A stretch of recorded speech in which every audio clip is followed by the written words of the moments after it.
В республике определили победителей регионального этапа конкурса «Лучшая школьная столовая». В состязании приняли участие 47 столовых образовательных учреждений. До финала дошли 14. Члены жюри оценивали конкурсантов по результатам прохождения 3 испытаний.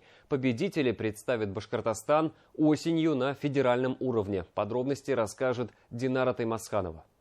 Здесь 5 производственных помещений, в которых вы можете найти любые замечания. Редкий случай, когда чем больше замечаний, тем лучше. За каждое найденное нарушение балл от членов жюри. Квест в пищеблоке – практический этап конкурса. Ответы на вопросы комиссии уже теоретический. На этом этапе оценивается, как повара взаимодействуют с родителями. Их пожелания в составлении меню играют не последнюю роль. Никогда не было случая, когда было бы замечание. Есть пожелания. Допустим, вот сейчас только говорили про халяльное питание. Да, мы приняли этот вопрос. И мы уже обработали, и буквально уже все с заказчиком работаем.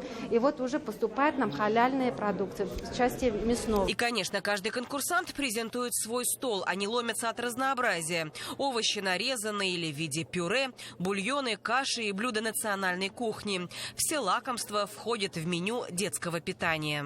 В основном любят лапшичку, бешбармак, жаркое, макароны с конфетами. Рыбку, салатики любят. С десертов вот кыстыбы, блинчики, булочки всякие сладкие. Бурсак тоже. Представили на конкурсе новую разработку для школьных столовых. Еду в специальных пакетах с большим сроком хранения. И это не сухпайок, а уже готовые блюда вплоть до компота. Остается только разогреть пакет в пароконвектомате. Выдается как индивидуально ребенку. А если упаковка, к примеру, 5-килограммовая, то порционно. Проект планируется в дальнейшем внедрить в школы республики. Данная технология позволяет хранить продукцию без консервантов, без добавления ей и так далее. Натуральный продукт от года до 2 лет. За счет чего достигается? Да, за счет упаковки, это реторт-пакеты, да, это многослойная упаковка, и за счет пастеризации в автоклаве при высоких температурах. Бесплатное горячее питание по поручению президента страны доступно ученикам начальной школы с 2020 года. Всероссийский конкурс «Лучшая школьная столовая» проводится с целью улучшения качества подаваемых детям блюд.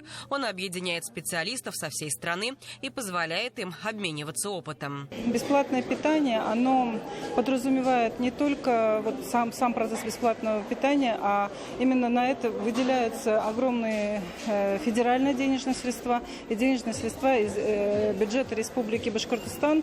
И хочу сказать, что это ко многому обязывает наших поставщиков питания, наших организаторов питания и вообще в целом школьные столовые. Победители определены в 3 номинациях. Лучшей столовой города стала Нефтекамская школа «Взлетай», Языковская победила среди сел и столичный лицей номер 1 взял пальму первенства в номинации «Столовая города-миллионника».